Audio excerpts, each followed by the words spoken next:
everyone. Welcome back to Otters Off the Ice. It is episode 4. I'm Mike Fenner, joined by Sean Lafferty. We are also joined by a couple of new guests this afternoon, and we are talking with assistant coach Ken Peroff. We are talking with rookie Jake Murray. Gentlemen, thanks so much for joining the show. Thanks for having us. I'm sure he loves the rookie label. I'm just putting it out there. Before we get started, though, I would just call you Jake.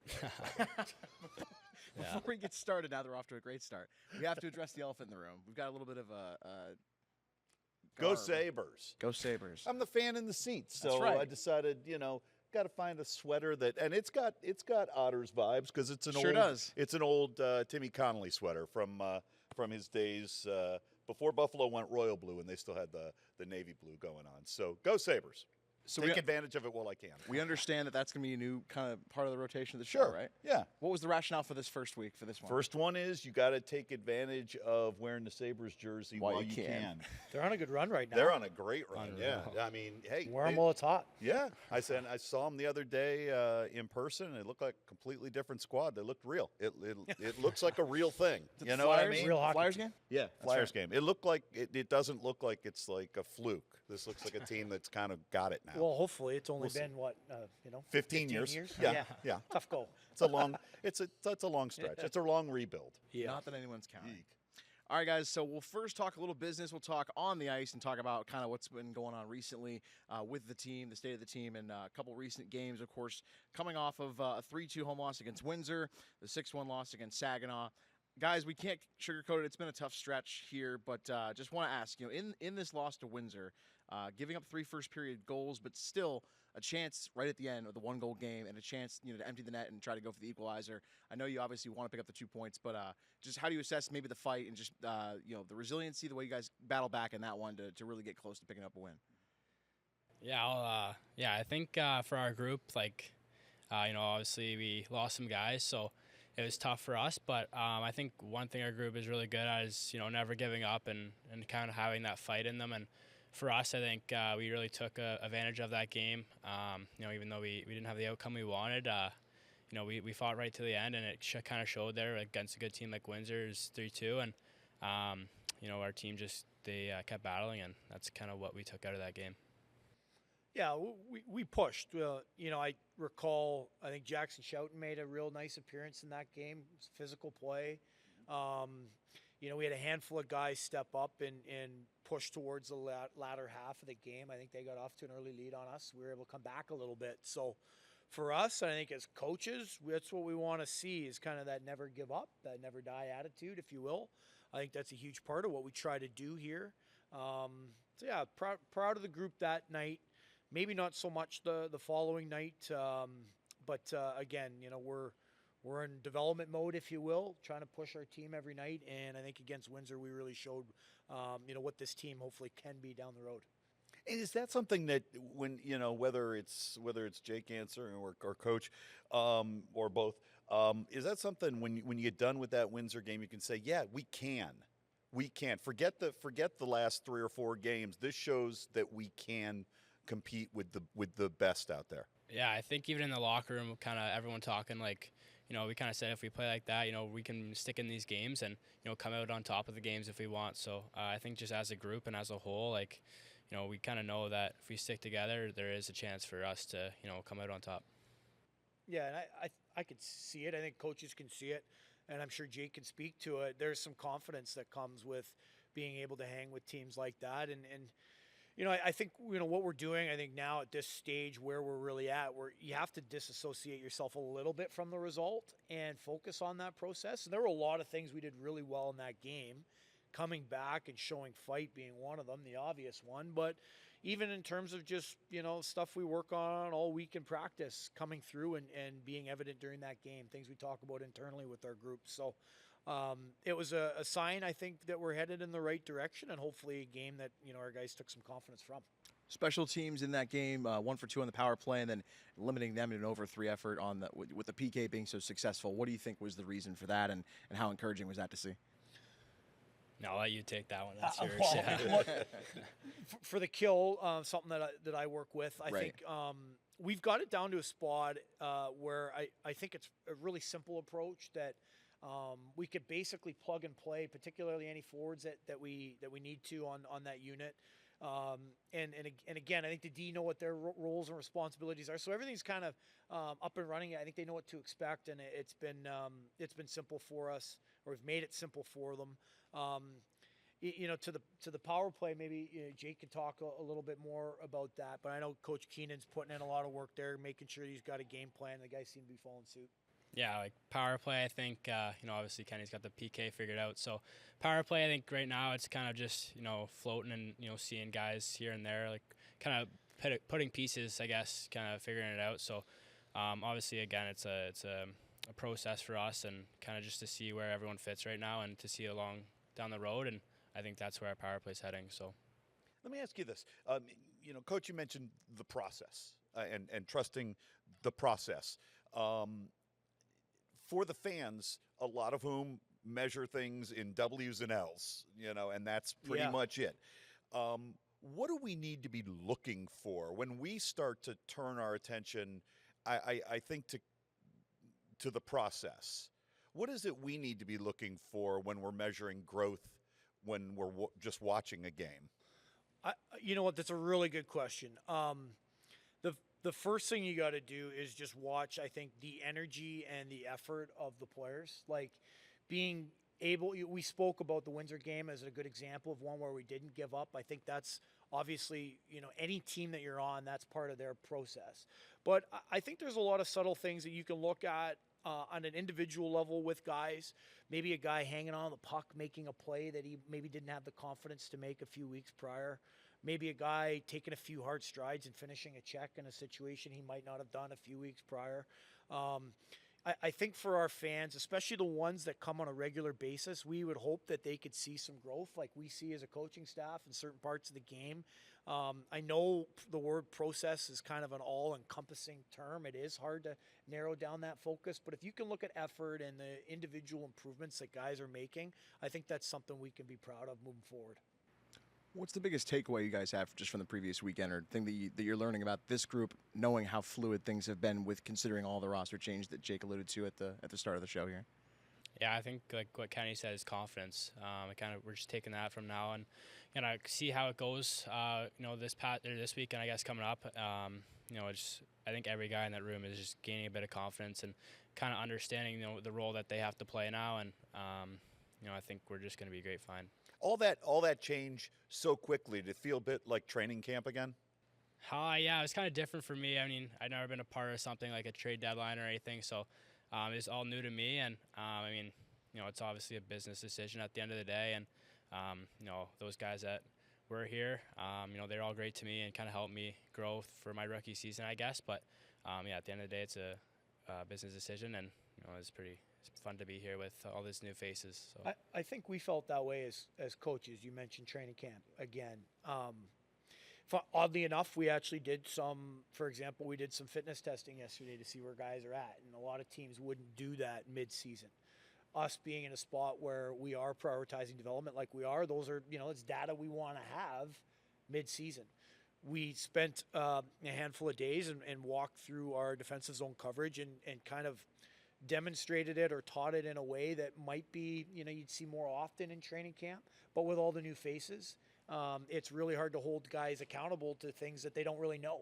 So, we felt like we had to go back and get some of the core foundational pieces of our game, revisit them, if you will. Even as a rookie, do you feel like when there was all of that change, maybe it was your role to help guys become an Otter, so to speak? Yeah, I think kind of just, being obviously one of the younger guys on the team, it's, for me personally, it's just to be a good person overall and, help anyone out in any situation, how old they are or how, what they're up to. So for me, trying to just be myself and, have a good character around the room. So I'd say Jake does a great job of doing that, along with a handful of our younger players that have taken a leadership role. Look, they've been here before. They know how we want to play. They probably, they lead by example, and that rubs off on, the teammates probably more than they might even realize per se. I think Murr here is a great example of younger guys taking a leadership role. First round pick makes a difference, right? Guys look to him based on your status in the draft, and it wasn't that long ago. No, it wasn't. But yeah, I just see the round as a number. Obviously, again, like just trying to be myself out there, on and off the ice. So that's what I take at it. Do you put any additional pressure on yourself knowing that, though, having that distinction, or carrying that with you, or like you said, just not really think about it too much? I don't really think about it too much. No, I kind of just go out there and go with the flow, and if someone needs help, I'm there to help them. So. All right, before we get into maybe some of the background stuff on you guys, Coach, I did want to ask you, working with the defensemen as well. We talked about immediate availability, but reaction to Tristan being named the 2017 captain in history. His role, how that has changed, and also with other guys like Lucas Ambrosio being, representing the team at the McDavid All-Star Challenge, things of that nature. Just talk about your group and specifically those couple guys. It's a great group. I mean, very fortunate to have the individuals that we have back there with Trevino specifically. To think that this guy who came in and hadn't played a game in our league was going to end up being the captain of our team prior to the season beginning, I don't think anyone would have predicted it. I think it speaks to the person he is, to the way that he carries himself around the room. He's a tremendous human being. So we're really happy to see him, take that role. Has his role changed much? No. That's why we gave him the letter. We just expect him to continue to be himself. And so he's been great that way. And we talked about, Ambo and media availability. He's a guy who, kind of leads by, games played for our back end. Eats a ton of minutes in hard roles. When you're a team that, quite frankly, doesn't win as often as we'd like, a defenseman that eats hard minutes in his own zone, I think he's such an integral part of our back end.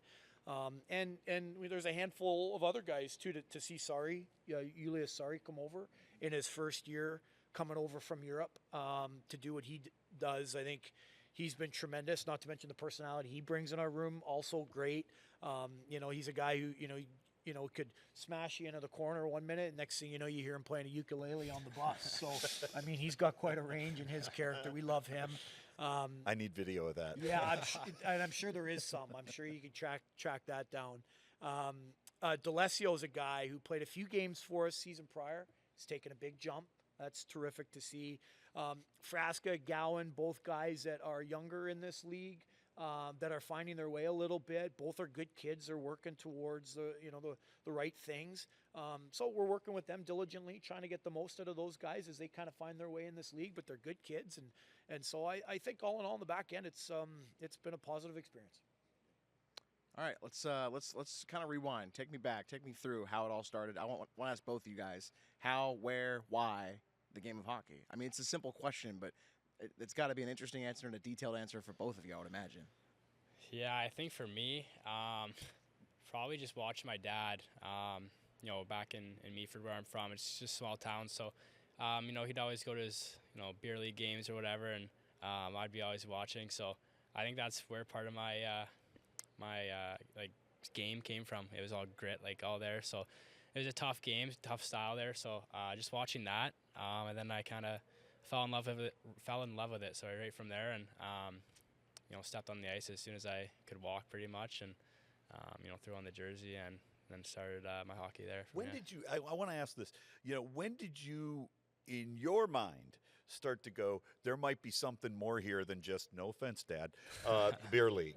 That I might have some special talent here. I think when I played, when I was probably around seven, I was playing 3 years up, and I still was kind of dominating, and for me, I was a pretty big kid still when I was young, and I kind of realized, if I'm dominating this, I think I can take it to a next level. So I think that's when I kind of really thought something could go from it.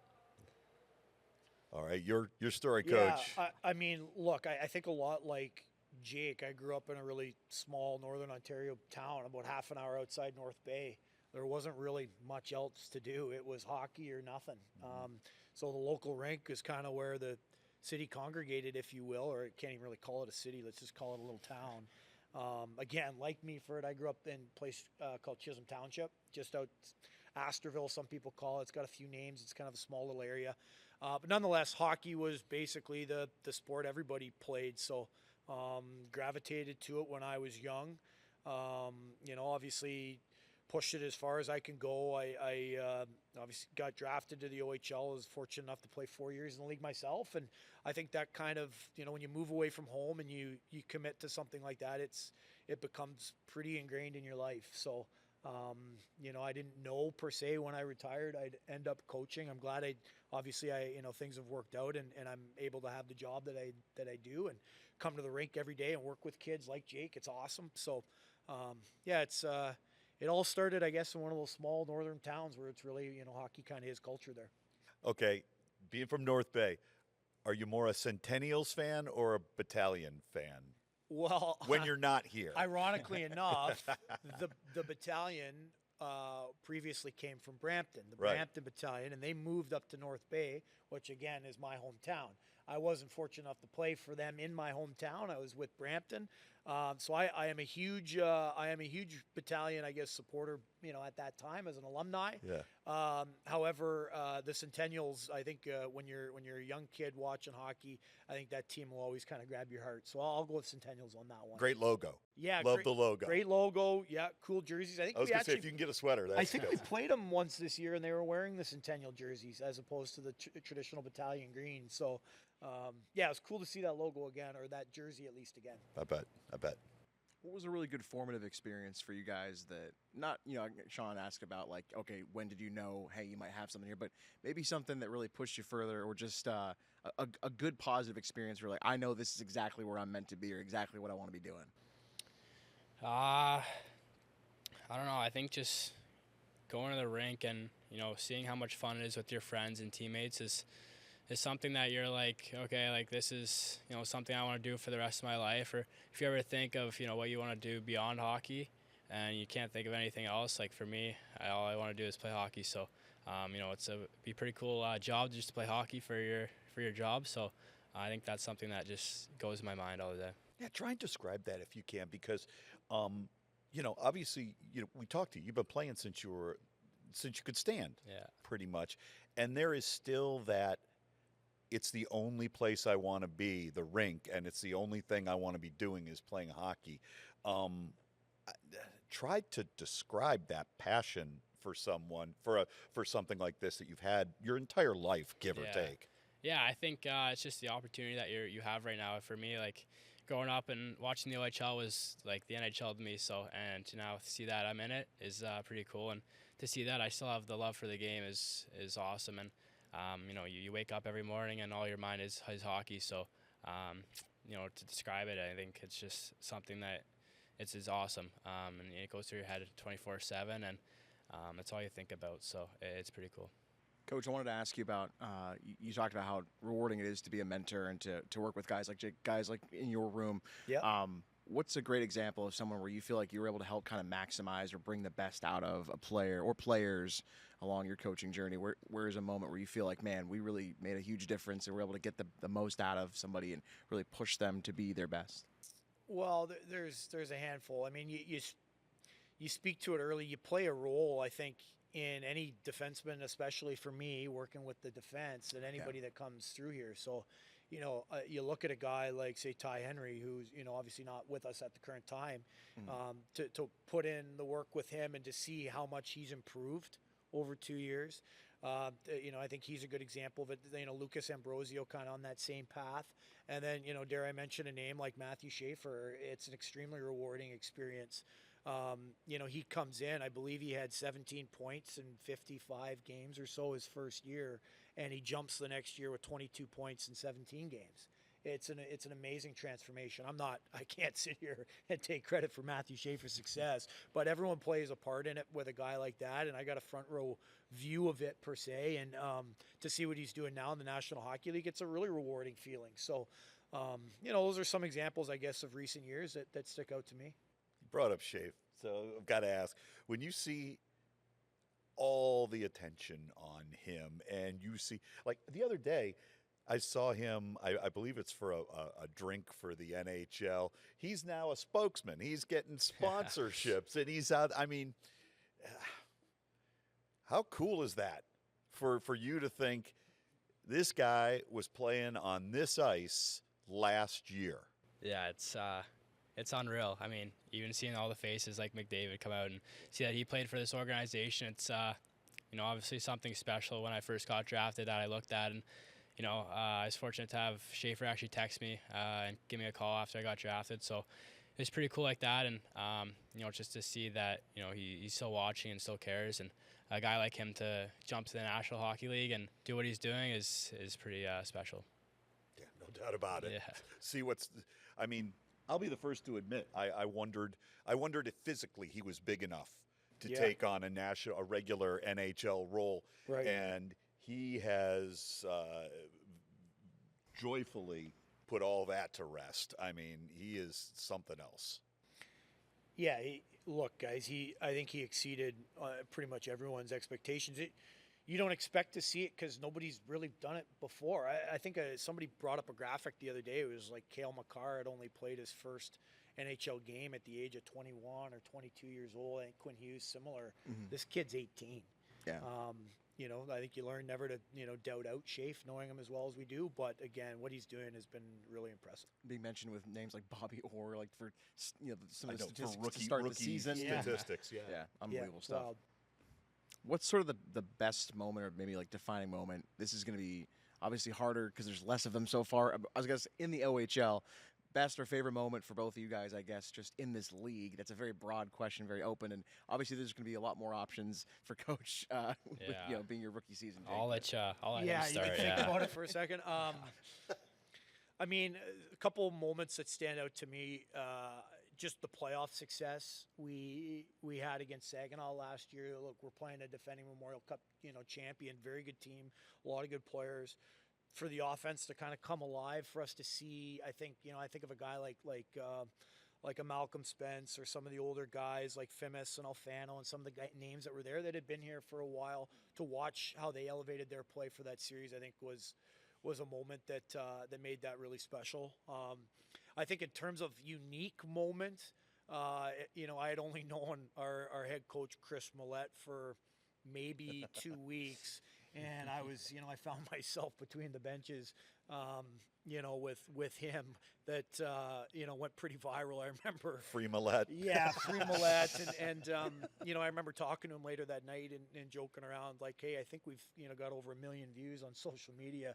Two guys, I think him and myself, that aren't particularly big social media presences, but it'll stand out as something that I think the fans will remember, and certainly it's a unique moment for me as a coach. Did you ever get a Free Millette t-shirt? I have a Free Millette t-shirt. I was lucky enough. I know Chris well. He actually signed my bobblehead as well. So nice. I'm pretty fortunate. Nice. Yeah. So a memory. Your time is up. You got to answer the question. I was thinking there for a second.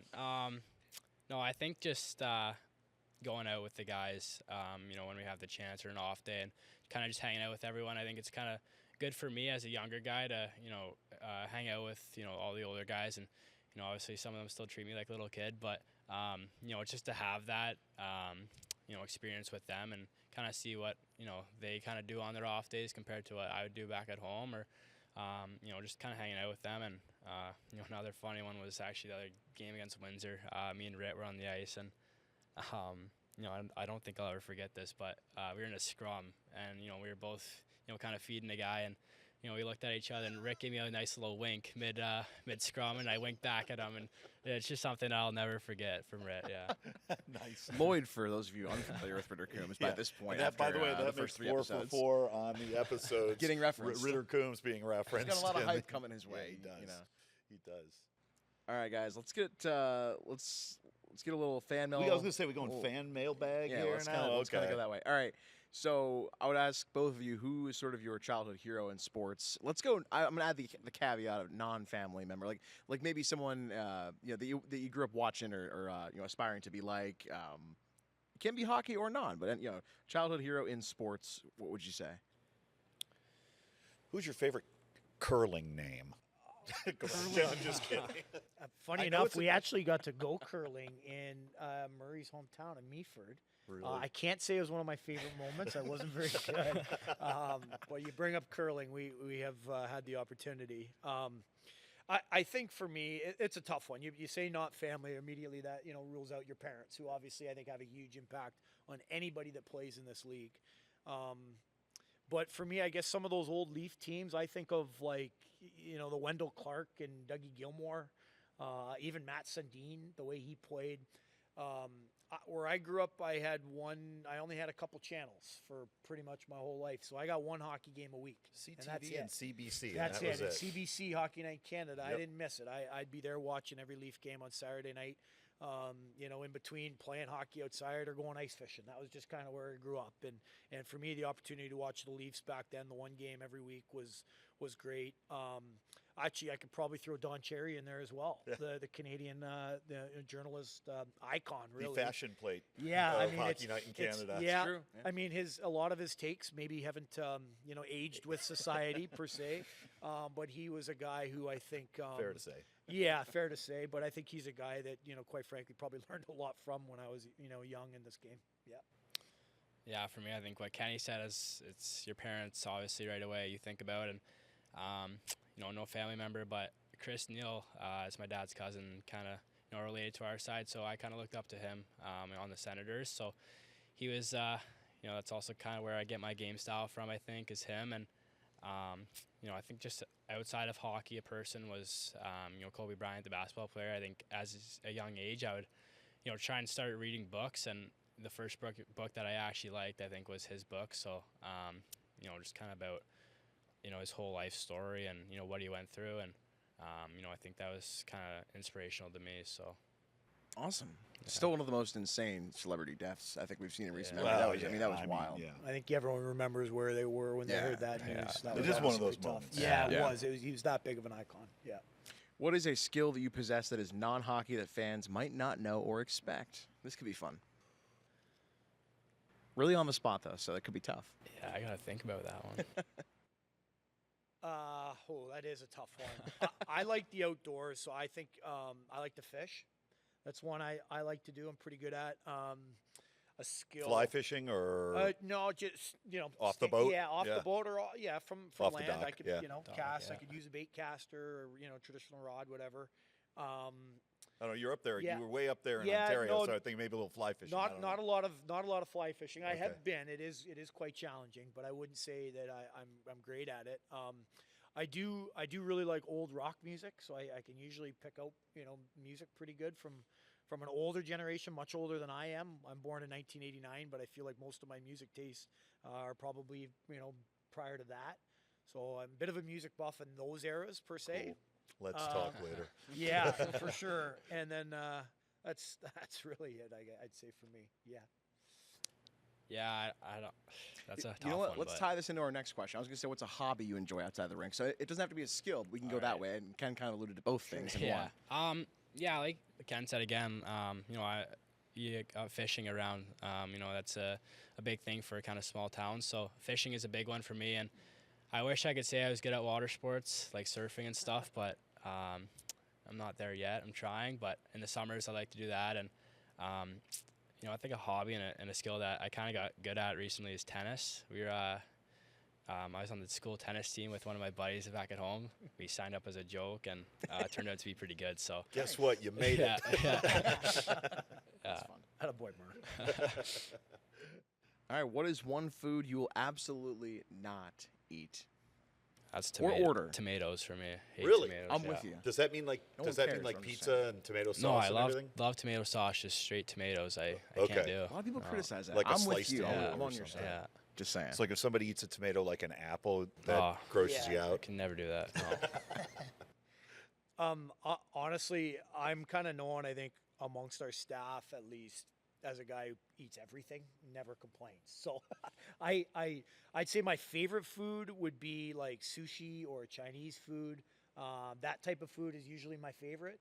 But guys, I don't complain about any food. I'll eat anything and say thank you. You can go like Brussels Yeah, sprouts. I can't. Brussels sprouts are great. I had them probably about a week ago. Oh wow. Yeah, Okay. I enjoy those. I do have young kids at the house, so I find myself eating a lot more, macaroni and cheese or, foods a little less adventurous in nature.